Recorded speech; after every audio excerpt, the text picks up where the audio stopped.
કરી કૃષ્ણને કહેવાથી અને એ સામગ્રીનો પ્રસાદ હું તારી માટે લાવ્યો છું. ઇન્દ્ર નારાજ થયો. ઘોર ઘનશ્યામ વાદળો ભેગા કર્યા. મુસળધાર વરસાદ વરસાવ્યો. મુસળધાર વરસાદ વરસાયો કે વ્રજવાસીઓને એવો વરસાદ વરસાવું કે વ્રજવાસીઓ કહે કે આજે આ કૃષ્ણનું કેવું અમે માન્યું છે, હવે ક્યારે અમે કૃષ્ણનું કયું માનીશું નહીં. ત્યાં જ બધા વાદળોએ મુસળધાર વરસાદ વરસાવે. સર્વત્ર જલ પાણી પાણી પાણી પાણી થઈ રહ્યું છે. ત્યાં જ ભગવાન કૃષ્ણએ જે સ્વરૂપ ધારણ કર્યું, એક હાથથી શંખ વગાડ્યો છે. શંખ શેની માટે છે? શંખના બે પ્રકાર છે. એક ભક્તોને પ્રેમ કરવા બોલાવા અને બીજું ભક્તોને સંકટથી દૂર કરવા. શંખના બે પ્રકાર બતાવે. એ સમયે એક હાથમાં શંખ લીધો, ભક્તોને સંકટ માથે આવે, પણ પ્રભુએ કીધું આ શંખનો નાદ સંભળાય છે ને, આ મુસળધાર વરસાદને ભૂલી જાઓ. આ નાદ બ્રહ્મ એટલે કે નાદ દ્વારા કૃષ્ણ, વેણુનાદ દ્વારા, શંખના નાદ દ્વારા કૃષ્ણ એક એક ભક્તના હૃદયમાં આવ્યો અને દૂર દૂરથી બોલાવ્યા. કહત સમનસો આવો રે આવો. દૂર દૂરથી બોલાવે છે, બોલાવે છે, બોલાવે છે, બોલાવે છે, બોલાવે છે. એક એક ભક્તો આવ્યા. એક હાથમાં, એક હાથે ટચલી આંગળી ગિરિરાજજી ઉઠાવ્યા છે, એક હાથે શંખ વગાડે છે, એક હાથે વીણું વગાડે છે અને એક હાથે કહે છે આવો આવો આવો આવો મેરી શરણ में आओ, मेरी शरण में आओ, मेरी शरण में आओ. અને બધા જ ભક્તોને જે ચતુર્ભુજ સ્વરૂપ પ્રગટ થઈને શરણ લીધા ને, એ સ્વરૂપ પુષ્ટિ માર્ગમાં શ્રી ગોકુલનાથજીનું સ્વરૂપ છે. એ સ્વરૂપ શ્રી ગોકુલાધીશ છે. શ્રીમદ ભાગવતની અંદર જે સ્વરૂપનું વર્ણન છે, શ્રીમદ ભાગવતની અંદર જે પ્રકારનું વર્ણન છે ને, એ પ્રકાર કોઈ સ્વરૂપની લીલા નથી, શ્રી ગોકુલનાથજીની લીલા છે.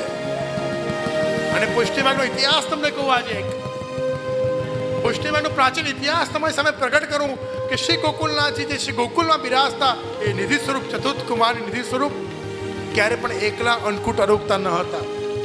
શ્રી ગોકુલનાથજીને વર્ષો સુધીનો ઇતિહાસ છે કે અન્નકૂટ જ્યારે પણ શ્રી ગોકુલેશ પ્રભુ એકમના દિવસે રોગે તો ગોકુલથી ગોવર્ધન જતીપુરા પધારે અને ગિરિરાજની સાથે બિરાજીને પછી અન્નકૂટ અરોગતા. આ પુષ્ટિ માર્ગનો 500 વર્ષનો ઇતિહાસ છે. કેમ? બંને એક સ્વરૂપને એહી તેહી એહી કછું ના સમજે, કઈ ભેદ જ નથી. બંને એક સ્વરૂપ છે, આશ્રય સ્વરૂપ. શ્રી ગોકુલેશનું સ્વરૂપ એટલે આશ્રય સ્વરૂપ લીલા કહેવાય. યશ ધર્મનું ગાન કહેવાય છે. બહેનો જાગે જે સુઈ ગયા છો, આગળની પાસે બેસતાને પૂછું છું. આગળ તો બધા બહુ ઉત્સાહી છે, પણ પાછળ બધા બહુ સુસ્ત છે. મેં સુઈ નથી ગયા ને બધા? અવાજ આવે છે બરાબર? ત્યાં શ્રી ગોકુલેશ સ્વરૂપ એ જ આસક્તિની સાથે આશ્રય લીલા છે. એક એક ભક્તને સંકટમાંથી દૂર કરીને પોતાના આશ્રયમાં ખેંચવા લીલા છે. અને કહેવાય છે ને, 7 પ્રકારના અન્ય આશ્રય દૂર કર્યા. જો પ્રેમ આસક્તિ ક્યારે થાય, સાચી અનન્યતા ક્યારે જાગે? જ્યારે બધા અન્ય આશ્રય મુક્ત થવાય ને, ત્યારે સાચો આશ્રય જાગે છે. હું અનન્ય છું. અનન્ય ક્યારે આવી શકે? અનન્ય ક્યારે બની શકાય? અનન્યતા એ તો સૌભાગ્યનું લક્ષણ છે. કોઈ સ્ત્રી કહે કે મને બીજું અન્ય મારા જીવનમાં કોઈ નથી, બસ મારો એક પતિ છે, હું એની છું. અરે આ તો આનંદની વાત છે ભાઈ. એ અનન્યતા, એ પ્રેમ, એ તો આનંદ. સમજો કે સૌથી મોટું શૃંગાર વૈષ્ણવનું કયું? તો કે બે શૃંગાર, દિનતા રૂપી અનન્યતા પ્રાપ્ત થાય તો સાચો શૃંગાર કર્યો કહેવાય. કે અનન્યતામાં પણ દિનતા પ્રથમ શૃંગાર છે. તો એ અનન્યતા કેવી રીતે પ્રાપ્ત થાય? જો સમજો, અનન્યતા પ્રાપ્ત થશે કેવી રીતે? સર્વ અન્યાશ્રયોનો ત્યાગ થશે. ત્યારે કહ્યું ને, ચતુર્ભુજ સ્વરૂપ પ્રગટ કર્યા, શંખનાદ કર્યો, વેણુનાદ કર્યો, હસ્તથી શ્રી ગિરિરાજ ગોવર્ધન ઉઠાવ્યો અને હાથ લંબાવ્યો છે કે એક ભક્ત પણ જો દૂર રહી જાય તો પ્રભુએ પોતાનો એટલો લાંબો કર્યો, સહસ્ત્ર ભુજાધારી, કે એક એક ભક્તોને ખેંચી ખેંચીને હું લઈ આવું. અને પ્રભુ ખેંચી ખેંચીને એક એક ભક્ત લાયા. 7 દિવસ પ્રભુ રાખ્યા ને 7 દિવસમાં પ્રારબ્ધના કર્મના કુળના, પ્રારબ્ધ કર્મ કુલ, સસુર પક્ષ, પેર પક્ષ, જેટલા પક્ષો હતા એ 7 પ્રકારના અન્યાશ્રયો દૂર કર્યા છે. સાતે પ્રકારના અન્યાશ્રય દૂર કરીને 7 દિવસ પ્રભુએ એ ભક્તોને શરણમાં રાખ્યા અને અનન્ય આશ્રયની સ્થાપના કરી. અને એ જ અનન્ય આશ્રયને સ્થાપવા માટે જેમ 67 કલ્પમાં ભગવાન કૃષ્ણ ગોકુલેશનું સ્વરૂપ લઈને અનન્ય આશ્રય સ્થાપ્યો, એ જ સ્વરૂપે આ શ્વેત વરાહ કલ્પમાં શ્રી ગોકુલનાથજી પધાર્યા અને એ જ અનન્ય આશ્રયની સ્થાપના કરી. પણ 7 અન્ય આશ્રય તમારા બ્રહ્મ સંબંધ દ્વારા ભગવાન કૃષ્ણે ગિરિરાજ ઉઠાવીને 7 અન્યાશ્રય તોડ્યા હતા, છોડાયા હતા અને મુક્ત કર્યા હતા. એમ આ સમયમાં શ્રી ગોકુલનાથજી ભૂતલ ઉપર પધાર્યા 7 પ્રકારના અન્યાશ્રયોને દૂર કરવા એ 84 અક્ષર મંત્ર બ્રહ્મ સંબંધ પ્રગટ કર્યો. ને બ્રહ્મ સંબંધ પ્રગટ કરીને સહજા દેશ કાલો થા લોક વેદ નિરૂપિતા સંયોગજા સ્પર્શાશ્ચ ન કંતવ્ય નો કંચના. કોઈ પણ પ્રકારના દોષો, બધા જ દોષો દૂર કર્યા, આશ્રયની સ્થાપના કરી. અને જ્યાં અન્ય દૂર થયા, આશ્રયની સ્થાપના થઈ, ત્યાં અનન્ય પ્રીતિ પ્રગટ થઈ. એ અનન્ય પ્રીતિને પુષ્ટિમાં આસક્તિ કહેવાય છે. ને આસક્તિનું સ્વરૂપ પુષ્ટિ માર્ગમાં ગોકુલનાથજીનું છે. એ જ બ્રહ્મ સંબંધ, દિવ્ય સંબંધ, દિવ્ય મંત્રની જોડ છે. અને અમારા ત્યાં શ્રી ગોકુલનાથજીના ઘરની પરંપરા છે. બધા વિચારમાં પડશો એવી એક રહસ્યની વાત તમારી સામે પ્રગટ કરું આજે, કે બ્રહ્મ સંબંધ મંત્રમાં પણ અમારા ઘરના ગોકુલનાથજીના ઘરના મંત્રો અલગ છે અને બીજા ઘરના અલગ છે. અમારા ત્યાં મહત્વતા કોની છે તો કહેવાય કે ગિરિરાજ ઉઠાવનાર કોણ, એનું નામ શું? શ્રી મહાપ્રભુ કહે છે કે જે ભગવાન એ કૃષ્ણે જે ટસલી આંગળી પર ગિરિરાજ ઉઠાવ્યો ને એનું નામ છે ગોપીજન વલ્લભ. કોનું રક્ષણ કર્યું? એ ગોપીજન વલ્લભે ગોપીઓનું રક્ષણ કર્યું. અને એ ગોપીજન વલ્લભ શબ્દ જે ગોકુલનાથજીના ઘરની પરંપરામાં બ્રહ્મ સંબંધ હોય ને એ બધાને ખબર હશે કે અમારા ત્યાંથી પણ જેને બ્રહ્મ સંબંધ લીધું હશે એને ખબર હશે કે અમારા ત્યાં બ્રહ્મ સંબંધ મંત્રમાં ગોપીજન વલ્લભ શબ્દને જોડવામાં આવ્યો છે. અમારા ઘરની પરંપરા છે, રીત છે. ગોપીજન વલ્લભ શબ્દ જ્યારે જોડાય એટલે કહેવાય કે શ્રી ગોકુલનાથજીના ઘરની પરંપરાનું બ્રહ્મ સંબંધ આનંદ થયું છે. એના જોડનાર કોણ કહેવાય? સાક્ષાત જય શ્રી રમણ પ્રભુ. રમણ પ્રિય લોકેશ શ્રી રમણલાલજી મહારાજે શ્રી કન્યા પ્રભુને આજ્ઞા કરી કે દેખો अपने वहां वो ગોકુલેશ્વર કે જેને ગિરિરાજ ઉઠાવ્યો છે ને એ ગોકુલેશ્વરનો મહિમા છે. अपने वहां બ્રહ્મ સંબંધ મંત્ર में ગોપીજન વલ્લભ શબ્દ આવ્યો. અને શ્રી કન્યા પ્રભુની પરંપરાથી શ્રી ગોકુલેશના ઘરમાં અમારા ઘરમાં રીત બની કે શ્રી જ્યારે પણ બ્રહ્મસોદ અપાય તો શ્રી એ જ રમણપ્રિય ગોકુલેશની આજ્ઞાથી ગોપીજન વલ્લભ શબ્દને જોડવામાં આવ્યો છે. આજે પણ જ્યારે તમે ઠાકોરજી તુલસી સમર્પો ને અને જ્યારે ગદ્ય મંત્ર બોલો, બ્રહ્મ સંબંધ મંત્ર બોલો, ત્યારે આ શબ્દ અમારે ત્યાં મધ્યમાં લેવાય, ગોપીજન વલ્લભ. આ બધા જે ગુપ્ત પ્રકારો છે આ તો જો પ્રકાર પ્રગટ કરનાર હું કોણ છું? આપણે તો નિમિત્ત છીએ માત્ર. તમે શ્રવણ કરવાના નિમિત્ત, અમે શ્રવણ કરાવવાના નિમિત્ત, અને કરતા કરાતા ગોકુલનાથ પોતે છે. ક્યારે એમ નહીં માનું કે ફલાણા ગામથી બાવાશ્રી પધાર્યા હતા અને અમને ચરિત્ર સંભળાઈ ગયા. કોઈ જ બાવાશ્રી પધાર્યા નથી. આ વાણી તમને ગોકુલનાથજી પોતે પોતાની વાણી તમારા હૃદયમાં પધરાવે છે. અમે તો માત્ર નિમિત્ત છીએ. આ વૈષ્ણવ મિત્ર મંડળ શ્રી ગોકુલનાથની સૌથી મોટી કૃપા કોઈ ઉપર થઈ હોય ને તો વૈષ્ણવ મિત્ર મંડળ ઉપર થઈ છે કે એને નિમિત્ત બનાવીને આખું ચરિત્ર પ્રગટ કરી રહ્યા છે. બાકી આપણા સેવક તો હજારો લાખો કરોડો છે, કોઈને પણ નિમિત્ત બનાવી શકે. આ વૈષ્ણવને કેમ કે એને આ સૌભાગ્યની પ્રાપ્તિ થવાની હશે. કેટલાય ચરિત્રો છે પુષ્ટિ માર્ગમાં, પણ એ બધા પ્રમાણ, સિદ્ધાંત અને શાસ્ત્રોના ચરિત્રો છે. પણ ગોકુલનાથજીનું ચરિત્ર એટલે પ્રમેયનું ચરિત્ર છે. અહીંયા સંખ્યાની જરૂર નથી, અહીંયા પ્રમેય રૂપ ભક્તોની જરૂર છે. જો ભાગવતની કોઈ ગાતા હોય કે કૃષ્ણનું ચરિત્ર હોય ને તો સંખ્યા જોવાય, કેટલા વૈષ્ણવ છે, કેટલા વૈષ્ણવ છે. પણ જ્યારે ગોકુલનાથજીનું ચરિત્ર પ્રગટ થાય તો સંખ્યા ના જોવાય, વિરલાઓ જોવામાં આવે. કેટલા વિરલા છે. જે વિરલા હશે ને એની સામે જ આ રસ પ્રગટ થશે. દિવ્ય ચરિત્રની ગાથા છે. આપણું સૌભાગ્ય છે કે આપણે આ ગુણગાન કરી રહ્યા છીએ કે આ અમૃત છે. દેવતા અને દાનવ અંદર ઝઘડી રહ્યા છે, બધા જ કંટાળ્યા. છેલ્લે આગળ કરી કામ કરો, તમે લોકો મળી સમુદ્ર મંથન કરો. સમુદ્ર મંથન કર્યું, કરતા જાય કરતા જાય કરતા જાય, એટલામાં અમૃતનો ઘડો આવ્યો.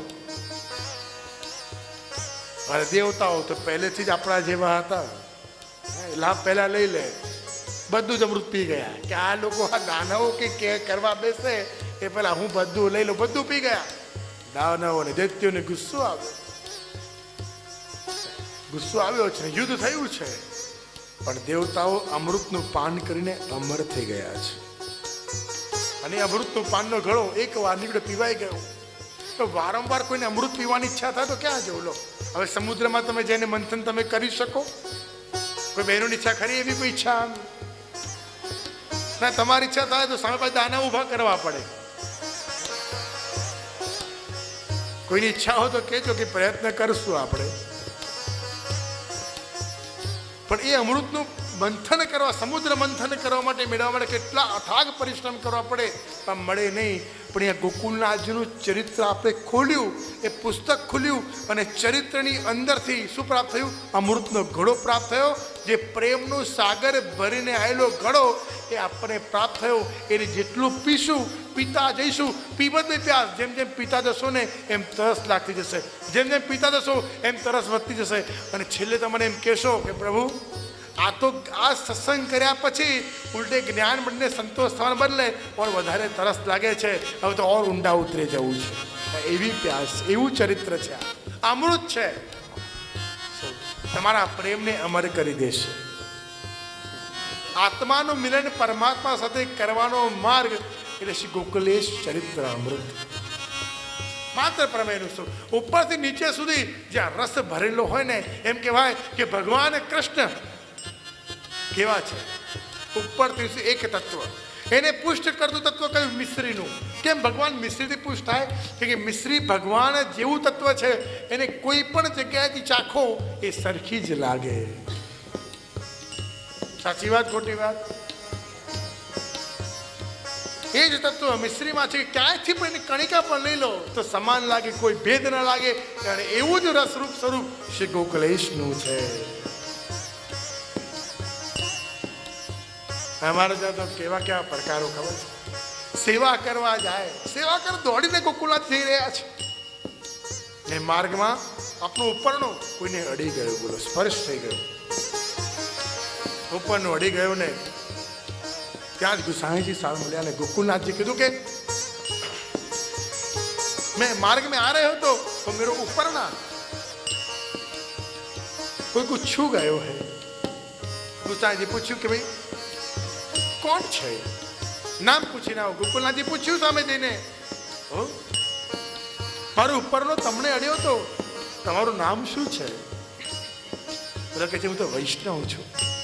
ફરી વાર પૂછ્યું, અરે વૈષ્ણવ તમારું નામ શું છે? હું તો વૈષ્ણવ છું. ફરી ગયા ગુસાઈજી પાસે. ગુસાઈજી કીધું ફરી એકવાર પૂછીને આવો તો તને સંતોષ હશે. ફરી ગોકુલનાથજી સાંભળ્યું તો ફરી આવ્યા અને પૂછ્યું, અરે ભાઈ તમારું નામ શું છે? કંઈ જ બોલ્યા નહીં, હું તો વૈષ્ણવ છું. સાંભળ્યું 3 વખત, વૈષ્ણવ છું, વૈષ્ણવ છું, વૈષ્ણવ છું, વૈષ્ણવ છું, વૈષ્ણવ છું, વૈષ્ણવ છું. સાંભળતા સાંભળતા અંદર આવ્યા. ગુસાઈજી પૂછ્યું ક્યાં નામ હે? ગોકુલનાથજી મૌન થઈ ગયા. કચ્છું નહીં કહી, જો કહી मैं वैष्णव हूँ, मैं वैष्णव हूँ, मैं वैष्णव हूँ.